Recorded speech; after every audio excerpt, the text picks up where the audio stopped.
Ipinunyag din ni retired Lieutenant Colonel George Rabusa na maging ang ilang kongresista ay naanggihan umano ng biyaya mula sa pondo ng AFP. Ang tawag daw doon ay pakimkim. Kabilang daw sa mga nakatanggap ay ang dating kongresista na si Prospero Pichay.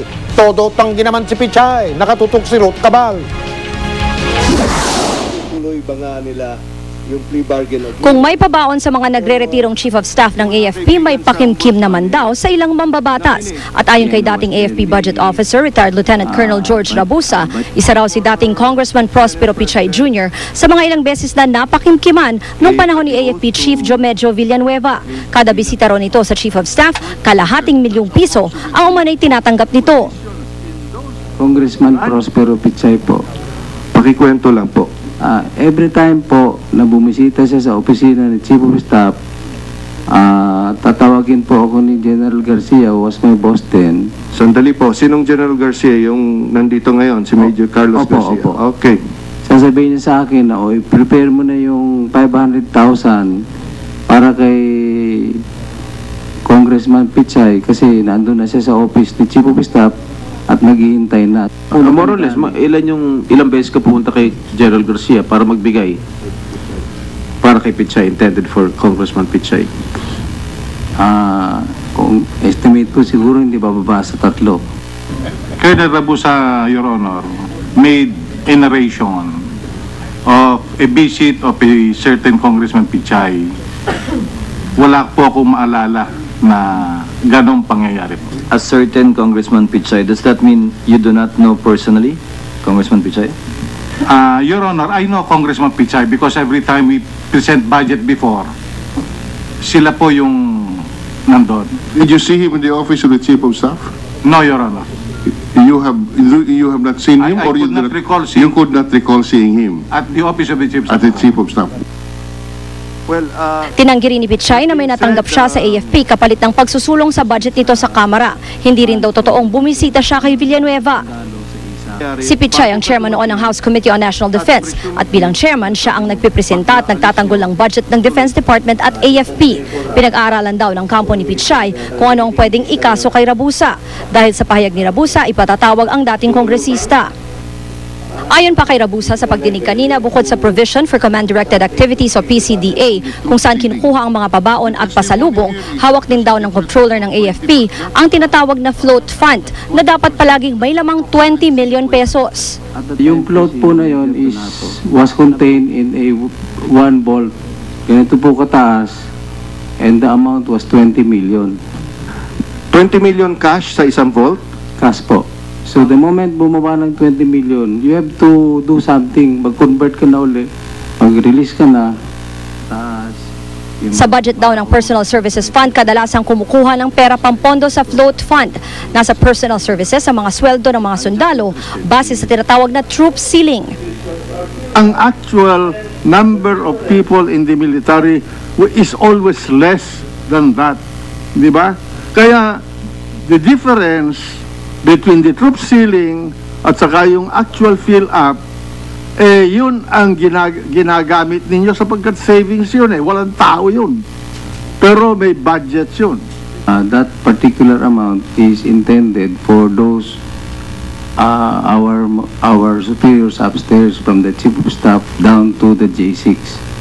For their personal use or for operational use? For personal as well as operational use. The problem is the armed forces will never tell us what are the warm bodies because allegedly that is a security matter. On a budget of 44 billion pesos for PS based on troop ceiling in the 2011 budget, that's at 20%, that's approximately 8.8 billion pesos as a free fund which is now being used, according to the testimony, for various purposes, including the source of the pabaon. Unfair po sa amin. Nang umalis daw sa JS o Office of the AFP Comptroller si Rabusa, na-turn over daw niya ang float fund kay Colonel Antonio Lim. General Garcia told me to turn over the amount to him, sir. The answer, Your Honor, would elicit unanswered, that would incriminate me because of this pending forfeiture cases. And this forfeiture cases talks about unexplained wealth or illegal wealth. Giit ni Rabusa, minana lang nila mula sa nagdaang comptroller ang nakagawi ang pabaon at pasalubong, pati na ang pag-convert sa pondo ng AFP. At kung ang J6 daw ang central bank, ang mga executive assistant daw o XA ng mga chief of staff ang mga bagman. Sila raw kasi ang kumukuha ng cash sa mga taga-comptroller. Noong pong panahon ni General Reyes, si Major De Besa po, na klase 85.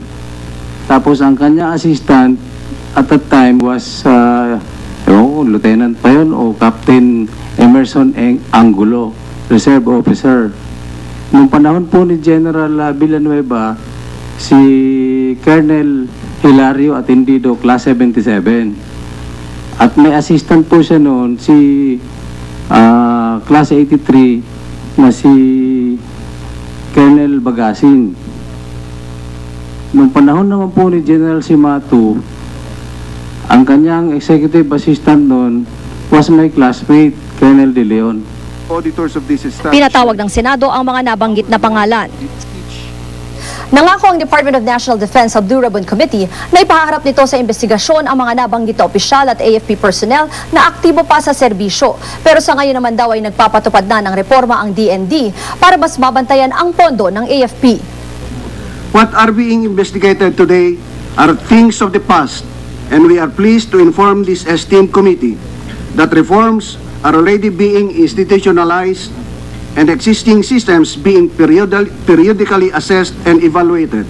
Ruth Cabal, Nakatutok, 24 Oras. Samantala, itinanggi ni dating ni dating Congressman Prospero Pichay na siya ngayong chairman ng Local Water Utilities Administration na may natanggap siyang pera mula sa pondo ng AFP. Ikinagulat daw ni Pichay ang binitiwang paratang ni retired Lieutenant Colonel George Rabusa. Hindi raw totoo na bumisita siya kay dating AFP Chief of Staff Jimena Villanueva nung siya ay chairman pa ng House Committee on Defense. Isang beses nga lang daw siya pumunta sa Campo Aguinaldo at yun daw ay para sa isang tinatawag na command conference. I have not received a single centavo from the armed forces, nor have I gone to the armed forces to collect the 500,000. And as chairman of the Committee on National Defense, if I needed something from the armed forces, I would call the chief of staff to go to my office. Because at para yatid po sa inyo ang iba pang malalaking balita sa araw na ito. Kasama natin ngayong gabi sa 24 oras ang ating kinagigiliwan at higit sa lahat, pinagkakatiwala ang kapuso si Rhea Santos. Rhea. Salamat, Mike. Magandang balita dahil bababa po ang presyo ng LPG pasado hating gabi mamaya. Pero bad news, nagbabadya ang panibagong oil price increase dahil sa kaguluhan sa Egypt. Nakatutok si Joseph Moro. 2 linggo na ang kaguluhan sa Egypt na isa sa mga may kontrol sa Suez Canal. Kritikal ang Suez Canal dahil doon idinadaan ang mahigit 2 milyong bariles ng langis araw-araw. At dahil sa tensyon sa Egypt, posible raw humigpit ang supply ng langis na tiyak na magpapasipa sa presyo nito. Kaya malayo man ang Pilipinas kapag nagkataon, tiyak apektado pati tayo. Nagkakaroon sila ng spekulasyon, no? yung impact ng Egypt sa oil price. Ang trending ay pataas na naman. Wala pang anunsyo ang mga oil company pero nauna na nagbabala ang Department of Energy sa panibagong oil price hike na posible raw pumalo na mahigit piso kada litro. Kaya kung sakasakali ito na magiging ika-4 na oil price hike ngayong taon, mula Enero kabuang 1 peso and 75 centavos kada litro na ang itinaas sa mga produktong petrolyo. Kaya dumadaing na ang mga transport group. Baliwala na raw ang pisong dagdag pasahe sa jeep kapag natuloy ang panibagong oil price hike. Lalo tuloy na papatunayan na hindi yung fair increase yung lasting solution sa usapin na to, kundi yung intervention ng gobyerno sa pagpigil at pag-regulate sa presyo ng langis. So sa ganun, tila may pakonsuelo naman sa publiko, magro-rollback kasi ang LPG Marketers Association pasado hating gabi mamaya. 11 pesos sa kada 11 kilong tangke ang ibabawas. Bumaba raw kasi ang contract price ng LPG sa world market. Ngayong buwan na to, masasabi lang ho namin, patuloy pong bababa ang presyo. Yung para naman ho sa susunod na buwan ay malalaman pa po natin ito sa huling araw po ng Pebrero. Kaya si Ali Mirasol na may-ari ng pansiteria nagpasalamat na rin kahit paano. Maganda pero parang wala ding silbi kasi ang taas-taas ng bilihin. Sobra yung gulay, carrots, everything. Joseph Morong, Nakatutok, 24 Oras. At eto na nga ang ibinabala ng Department of Energy, inanunsyo ng kumpanyang Shell na magtataas ito ng presyo mamayang hating gabi. 75 sentimo kada litro ang dagdag presyo sa diesel at gasolina. Piso naman kada litro ng kanilang kerosene. Bunso daw ito ng paggalaw ng presyo sa world market. Konting higpit pa sa sinturon mga kapuso dahil pati po ang sinyal sa kuryente tataas din ngayong buwan. Yan ay kahit malamig pa ang panahon. Nakatutok si Julius Segovia. Sala sa init, sala sa lamig. Ganyan pala ang sitwasyon ng presyuhan ng kuryente. Karaniwang tumataas ang singil sa kuryente kapag tag-init, kung kailan hindi nagagamit ang mas murang hydroelectric power plants. Pero kahit malamig pa ang panahon ngayon, tataas pa rin ang singil sa kuryente ngayong buwan. Halos 12 sentimo kada kilowatt-hour ang dagdag singil sa generation charge. Ang rason ng Meralco, mababa kasi ang demand sa kuryente. Kaya ang kinukuhanan nilang Independent Power Producers o IPP, dahil mababa ang benta, nagtaas daw ng presyo. When there's lower utilization, then the average prices of the IPPs also go up. Umaganda actually ang presyo ng mga IPPs kapag nag-i-improve ang kanilang dispatch. Sabi ng Meralco, buti rin daw at mababa ang presyo ng kuryente sa Napocor at Wholesale Electricity Spot Market o WESM na pinagkukunan din nila ng supply. Kaya kung kumukonsumo ka ng 101 kWh kada buwan, halos 12 pesos ang dagdag singil.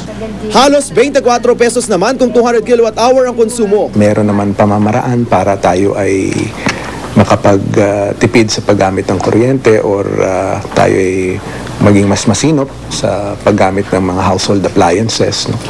Kaya pagtitipid sa kuryente ang nasa isip ni Estela na may karinderya. Wala na raw siyang kikitain kung halos lahat ng produkto at serbisyo ay magsisitaasan. Noong isang buwan, mahigit 6,000 piso ang electric bill niya. Paano na yan? Ano magiging kikitain ko na dito? Wala na. Wala na akong masisave sa aking pagtitinda. May dagdag singil din ng customers ng Napocor sa ilalim ng Small Power Utilities Group o SPUG. Sila ang mga nakatira sa isla gaya ng Mindoro, Marinduque, Palawan, Masbate at Romblon. Dahil hirap daw ang supply ng kuryente sa lugar, hanggang mahigit piso kada kilowatt-hour ang dagdag singil doon. Julius Segovia, Nakatutok, 24 Oras. Pati po ang tinapay, nagbabadya na namang magmahal.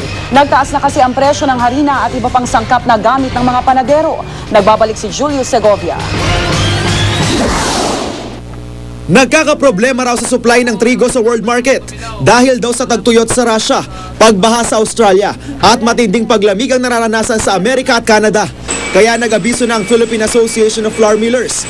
Mahigit 80 piso ang dagdag presyo sa kada sako ng harina epektibo ngayong buwan. Dahil dyan, aabot na sa higit 700 piso ang kada sako ng harina mula sa kasalukuyang presyo nito na 700 hanggang 850 pesos. At parang domino, kapag tumaas ang harina, nagbabadya ring tumaas ang presyo ng tinapay sa Marso. Pag tumaas ang aming mga raw materials ay nararapat lang na dagdagan namin ang aming tinapay upang kami po ay mabuhay, mabayaran namin tauhan. Halos wala na raw kasing epekto ang pagbaba ng presyo ng LPG dahil sa pagmahal ng harina. Idagdag pa raw dyan ang tumataas ding presyo ng mantika at iba pang sangkap sa paggawa ng tinapay na pinapasa ng mga may-ari ng panaderya gaya ni Mang Andres. Kaya gustuhin man daw niyang magtaas ng presyo, baka raw lalo lang tumumal ang benta nila. Alalay lang ang aming iniintay, baka sakala rin bababa. Imbis nakikita kami, nawawala yung kita namin. Sa ngayon, mas mahal pa sa 27 pesos kada kilong NFA rice ang Pinoy Tasty, no maabot na sa 38 pesos ang presyo. Ang ibang klase at brand ng 600 grams na loaf bread, naglalaro na sa 40 hanggang 49 pesos. Pati ang 10 piraso ng pandesal na 25 pesos na ngayon, halos presyo na ng 1 kilong bigas. Kaya naman nakaamba pa lang ang pagmamahal ng tinapay. May pakiusap ng mga suki ng bakery. Sana mababa pa rin yung dati pa rin sanang presyo. Pag tumaas ang tinapay, hindi na kami makakabili nung yung aming talagang paboritong merienda. Julius Segovia, Nakatutok, 24 Oras.